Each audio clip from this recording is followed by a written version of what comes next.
Well, from wherever you're watching around the world, good evening and welcome from London. We are ready for another night of boxing drama inside Wembley Arena. 3 cancellations, 2 years in the making, but where there's a will, there is a way. For David Avanesyan and Josh Kelly, there was a will to fight for their teams. Despite all of the setbacks, there was a way. The EVU European welterweight title is on the line in our headline attraction. Plenty of action to look forward to on the undercard. 4 fights, in fact. The chief support is guaranteed fireworks. 2 bullishly strong, aggressive, heavy-handed welterweights in Charlton and Florian Marcu. This has got the potential to be the kind of fight that has highlights dominating social media. Tomorrow, do not miss it. The debut of Big Johnny Fisher, 6'5", 240-pound heavyweight under the guidance of Mark Tibbs. He faces Matt Gordon. A tough assignment for Robby Jr., who faces Gabriel Valenzuela, one of 2 Mexicans buoyed by the performance of Mauricio Lara against Josh Warrington, but these guys are right up for it tonight. This is a good way to start the evening, that is for sure. A serious test here for Jordan Gill in the predominantly white trunks against Cesar Juarez, who is a stablemate of Mario Tinoco, the man that beat Gill, stopping him in 8 rounds back in May of 2019. Frankly, if Gill can't get past Cesar Juarez, it will put an awful lot of question marks against where he goes. It's an intriguing little fight, this one, because it's a fight that there's a lot on the line for Gill, and it's a fight that you feel he's really got to win if he's going to take the next step.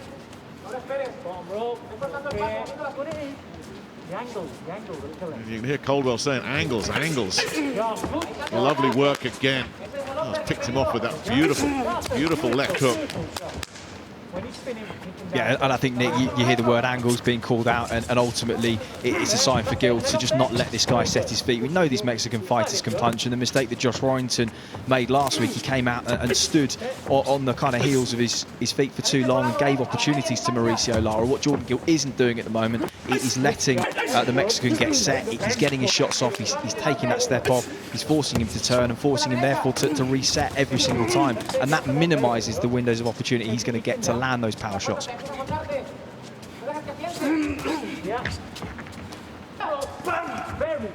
But again, Gill just making him, and catching him with a beautiful uppercut as he came in there as well. Gill really in complete control here. Short with the jab as well now, Juarez. Juarez is just leaving his feet behind, so Jordan's got the space to be able to counter, because he can see it coming. It's not coming behind it because he's not even in close enough to throw a second shot. Now caught again with those counters, but loading up here. Juarez going for broke. We're inside the final minute of this 4th round, and he is closing Gill down, but just look at how effortlessly Gill is able to get out of a corner there.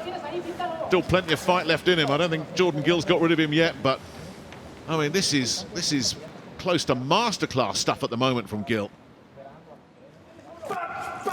Talking about strength, Juarez has got plenty of it, and Gill doesn't want to be hanging around in there for too much longer, because Juarez is really pouring it on here, and this has as good a spell as the Mexican has had, and he's staying right on Gill here. And that's the first time we've seen Gill in any kind of trouble at the end of that round, and I wonder if there's going to be a reaction from Dave Caldwell.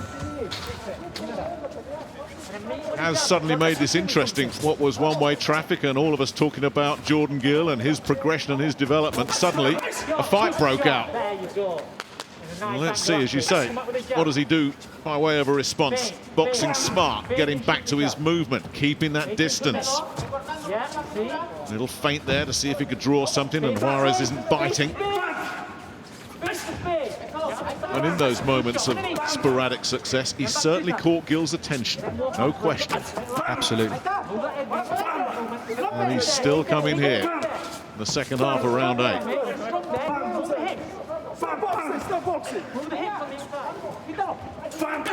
Well, lovely finish with the left hand there, and he won't be beaten mentally, will he, Cesar Juarez? No matter how much punishment he takes, he keeps coming back, looking for something that will turn this fight in his favor, and Jordan Gill is giving him very, very little. I'm sure, though, somewhere Jordan Gill is thinking, what is keeping this guy going? I've hit him with everything. I can't slow him down. Yeah, it will be, Nick, but you have to remember as well, they studied this guy. They knew what he was going to bring to the table. They knew it wasn't going to be an easy night, and they knew they'd be taking shots on occasions. I tell you, he got caught with that left hand, you know. That shook him up. Yeah, while you were talking there, Chris, he landed a left hand to Noko, and it stunned him. Now, he got away with being pushed down there, but all the momentum seems to have just gone from Jordan Gill at the moment. He needs to refocus and regroup here. This is a dangerous moment for Jordan Gill. That's what he needs to get back to. Looks like the header's cleared. I think the worst thing for a fighter is when you go back to your dressing room, Tash, think, oh, I could have done this, I could have done a little bit more, but I don't think Juarez could have done much more than he's done tonight. You know, like we've said it from the beginning, he's got a plan A and there is no plan B or C, and he's come in and done what he knows and what he does best, and he you know, Jordan has answered every question that he's had, so. That was a good 10-rounder, it really was. Credit to both of them. Ladies and gentlemen, after 10 rounds of action, we go to the judges' score totals. Ian John Lewis, 98-92. Victor Lachlan, 98-93.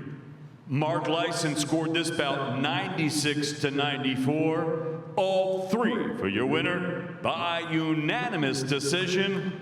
And the new WBA International Featherweight Champion, Jordan the Thrill Gill. It was never in doubt. One of those cards a little bit generous towards the Mexican, I thought, but hey, we're not going to argue, we're not going to complain, because he put a lot into that, but no question who won it and who won it well. Big test for Jordan Gill. He's passed it with flying colours. Johnny Fisher starts as a big favourite in this one. The junior by 15 years. He's got a couple of inches height advantage, a little bit of reach too. The weight there, I think, is really neither here nor there.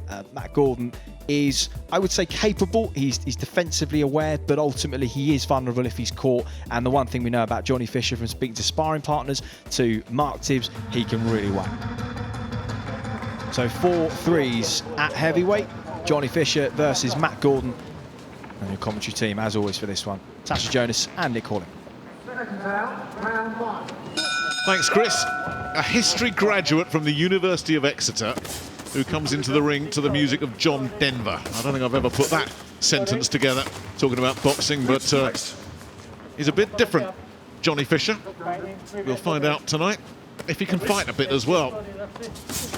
Say his opponent, Big Matt Gordon, has had a pretty rough record recently. Had 4 fights in 2020, lost them all, and they were all against novices or debutants, and 4 of them he lost inside 2 rounds. He's not made a good start here because Fisher is teeing off on him.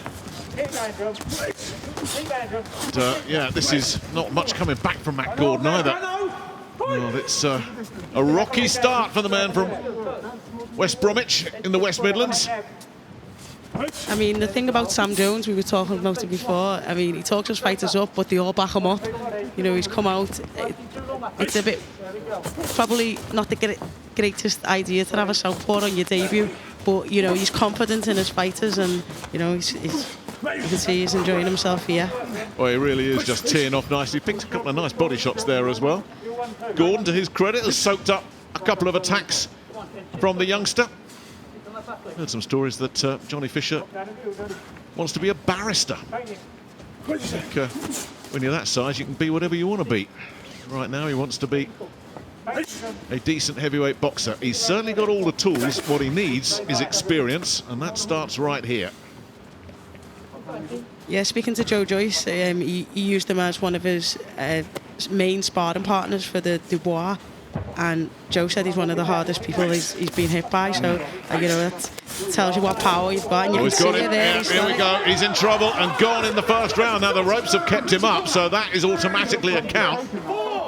But here we go. We've got a minute left of this first round, and Matt Gordon gets opened up. That's some of that right on cue, Tash. You were just talking about how hard he hits, and then he delivered. Now, can he get Matt Gordon out of there inside a round? Not rushing it, looking to pick off another decent shot and another right hand, and that down he goes again. And Ian John Lewis And might have a decision to make here because Matt Gordon looks really unsteady. Is it wise to let him continue? That's his decision. Is he going to let him go?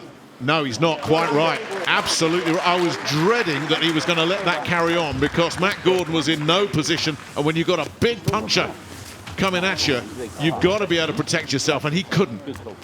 No, his legs had gone. He looked a bit dishevelled. When he stood up, he was facing the wrong way in the corners. He didn't know where he was in the ring, so I think that was a great decision. And you know, we're quick to jump on refs when they let it go too long, but that was one of the great decisions there. Yeah, absolutely, Tash. Ian John Lewis did the right thing there. He just took an extra look at him, just gave him that moment just to pause, look into his eyes, assess the damage, and I think he was right to do that, and then call it off. Gave him every chance to do so, and it would have been one-way traffic if he'd have waved him back into there, and he could have got seriously hurt. So well done to Ian John Lewis, and moreover, well done to Johnny Fisher. Ladies and gentlemen, referee Ian John Lewis calls a halt to this contest. The official time of the stoppage, 2 minutes and 29 seconds of round number 1. Your winner by RSC, Johnny the Rubber Bull Fisher.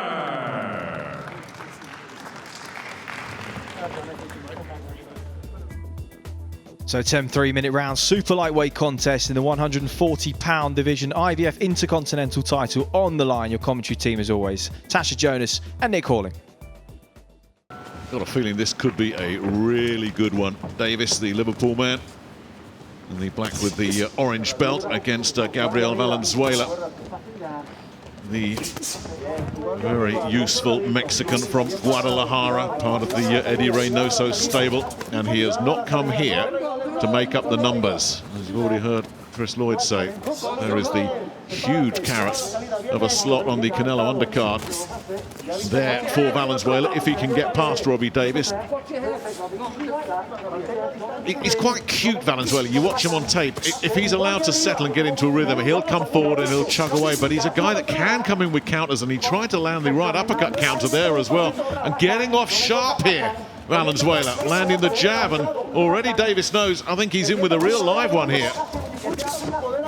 Just need to try and relax into your game plan.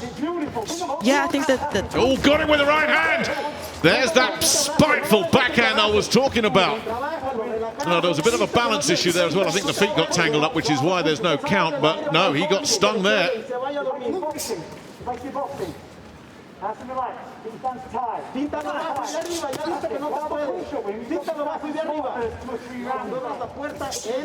all the while he's keeping you guessing, and just the moment where you drop your guard or you just make a little mistake and give him an opening, he doesn't just crack you, he cracks you really hard down the middle, just like there with that right hand. And that's what's difficult, is when you can't read that punch, you can't brace for it. It's been coming. He's stung him with a straight right, then a right hook has put Davis on the floor. Now there's only a few seconds to go in the round. That's the good news for Robby Davis. That's the only bit of good news, because he's been caught repeatedly by that right hand. You sense something was coming, and Valenzuela knows he can hurt him now. Well, if that had landed a minute earlier, we might be saying this is the end of this one, because it's been coming. He set him up beautifully there and then followed up with another one. Yeah, right on cue, Nick. I mean, you know, just as we were talking about it and saying how well he sets the traps and finds the perfect opening, he found a brilliant one with the right hand, and then just catches him with that right hook and spun him right the way round. He'll be really hurt from this. Won the British titles, won the Commonwealth title, won the European title, gave them all up. But is he ready to step up to world level? Well, we're finding out here. Well, this is better. It's better. He's putting some pressure on and closing the distance. Certainly when it's at range and he can pull in those right hands, Valenzuela does look dangerous. If he can get in close like this, Davis, maybe he can just neutralise the threat of that right hand.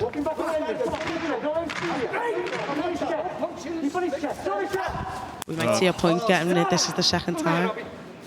Can't argue with that. He cannot argue with that at all. Hitting after the break. 1 point, hitting after the break. But they did get a relatively late call here. Meanwhile, though, Davis is having more and more success. He's just building himself back after that knockdown. That's nice. That's nice again. Valenzuela He's having less and less success with that signature right hand of his. Nice again from Fowler. Lovely little sharp right hook. Well, that southpaw stance. And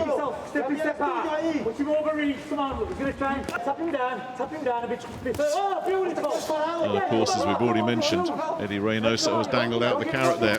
Win this one, I'll stick you on an undercard that you'll never forget, on the Canelo undercard. But right now, I'm not sure he's on his way to winning this one, which I certainly was after 3 or 4 rounds. He just thought he's got this. Very, very comfortable at the moment, Reynoso, but Davis has adjusted, kept busy, stuck to that game plan, and he's either going to win or lose this fight boxing out of southpaw.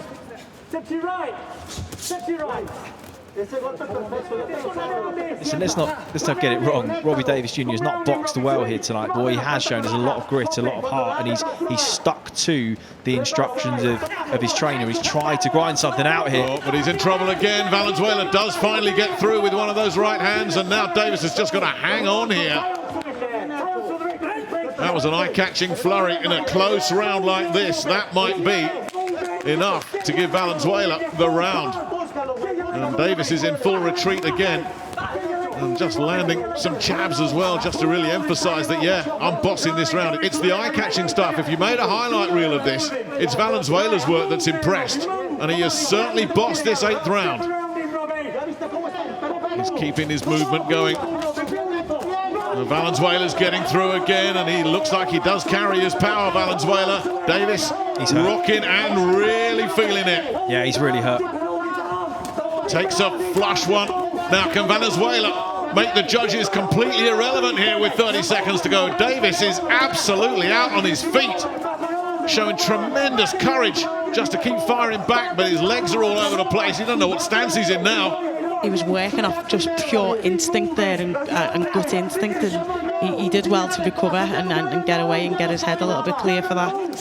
Listen, if Robbie Davis needed this last round, he hasn't got it. No chance, absolutely no chance. He's been battered from pillar to post for the last minute and a half, and there's nothing that I don't think he can dredge up even at this stage now that can deter this guy who did not want to leave this to the judges.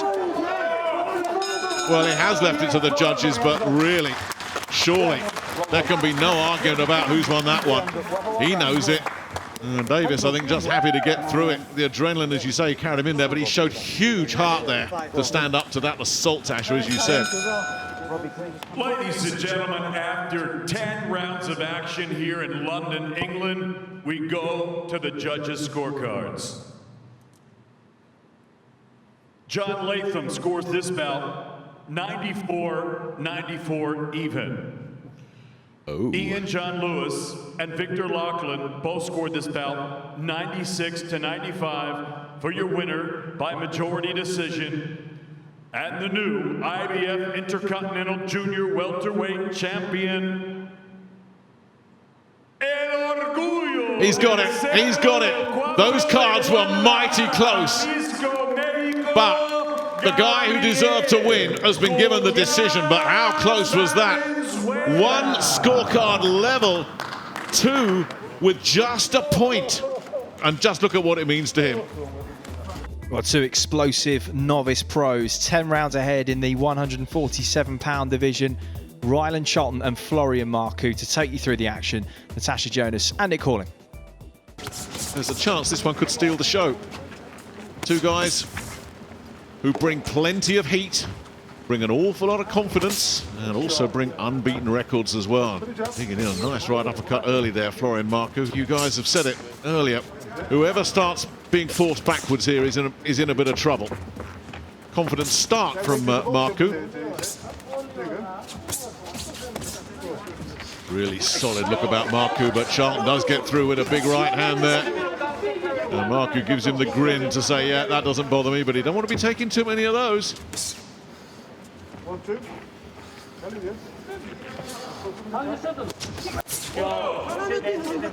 Another one of those right hands, and again Marcu says, yeah, that doesn't bother me one little bit. A lot of mind games going on, and lovely jolting straight left hand from Marcu. Charlton took it well. The Norwich man still very much into this. Yeah, nice little left hook to the body there, and you heard Ryland Charlton landed the left hook, and Florian Marcu said nothing. Chatting away in there, isn't he? He's certainly happy to chat away. I do like, and I said this earlier, guys, oh, that was a lovely combination from Marcu. Oh, followed up with a very heavy left hand as well. Good little spell from Florian Marcu, this. As you can see, he's stepping in and out and round from orthodox to southpaw, and he's coming back in with shots and landing. That uppercut is a great shot. It really is. Charlton's throwing a lot, but the thing about Marcu is big as he lovely. Was a shot. Big right hand. His legs went. Yeah, a big dip there, and finally he does make a dent on Charlton, and Charlton's got to just try and survive the last few seconds of this one, which he does, but he was all over the place there. That combination finished by that big right hand, and that's the breakthrough that we've been waiting for in this fight, and it's gone to Florian Marcu. It on earth. If Ryan and Charlton stay upright there, I have no idea. Well, we're finding out about Ryan Charlton's toughness now as well, because he was all over the place at the end of that last round. His recoveries, powers of recovery really good. If talking wins you a fight, he's going to win a lot of fights, Florian Marcu, because he's still chatting away in there. Interesting to see if Charlton did just say step back, draw his man on, see if he could counterpunch him. But not a sniff of that. Oh, he got through there. Well, there's a sudden turnaround. Marcu hits the deck. That's the power that Ryland Charlton brings. It's kitchen sink time for Ryland Charlton, Nick. He's way behind in this fight. He can't probably win this on points. It's his time to step on it. He may not get another window of opportunity. He has to take it. This is the big moment in the fight then. Charlton, who's been threatening and looking. Lovely double up there. Now the feet tangled up. The feet tangled up there. Yeah, you have to respect the work rate of these two, given that they've not done this distance before. It's been high-paced, high-energy stuff, and they're maintaining that output. And we're deep into round 8 here. I'll tell you, it was a left hook to the body from Marcu a few moments ago that certainly seemed to catch Charlton. I'm not sure Marcu was aware of it, because he hasn't followed up with any body work. I mean, Charlton for a second there wasn't even looking where he was throwing. He was just throwing, and I think he has hit him. Charlton's in trouble. Charlton's in trouble. Yeah, he's been stopped. Yeah, well, that was an eventful one, wasn't it? Florian Marcu has got the stoppage. He certainly hurt Charlton, who's so brave. Now the towel coming in, and Charlton's straight on his stool. Yeah, he was shaken up. Ladies and gentlemen, referee Ian John Lewis accepts the retirement of the red corner. The official time of the stoppage, 2 minutes and 18 seconds of round number 8. Your winner, he's still undefeated, Florian, the Albanian King, Marcu.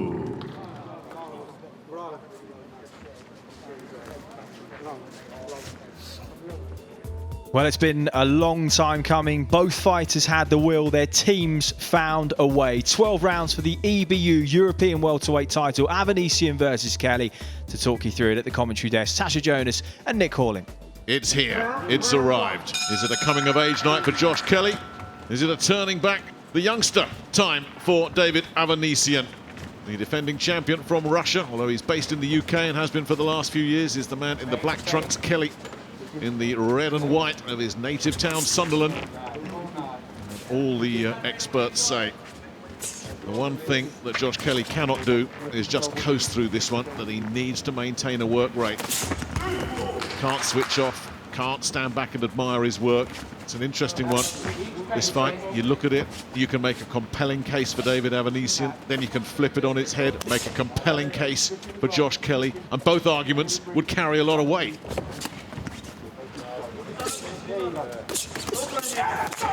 This is sharp.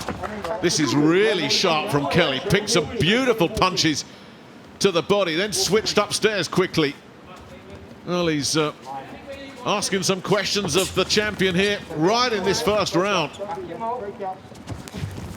And that's the kind of movement that he's going to need to keep Avanesyan at bay. Slow start this from the Russian.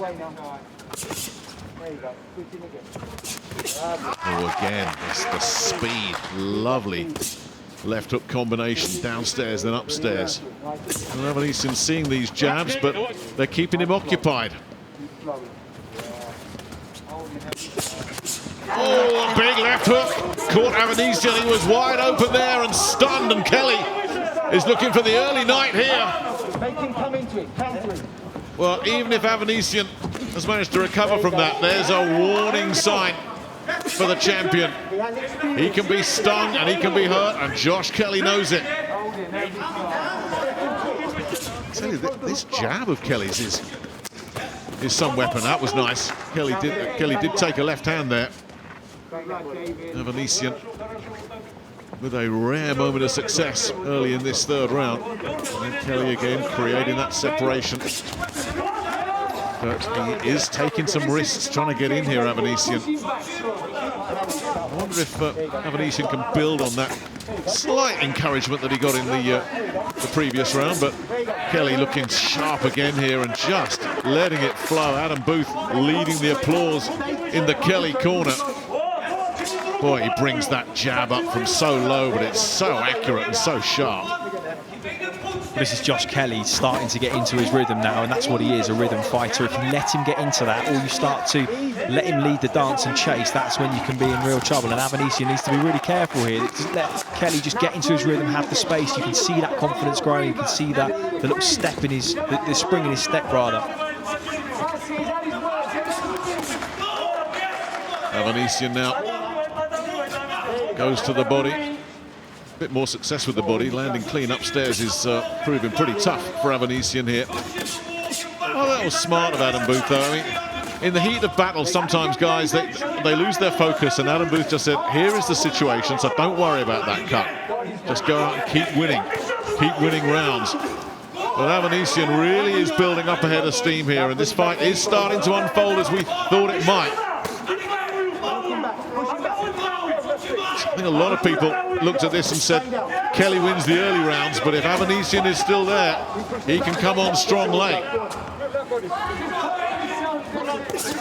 You have to at times get in the pocket with them, you have to stick it to them, you have to push them back, and you have to show them you can mix it as well.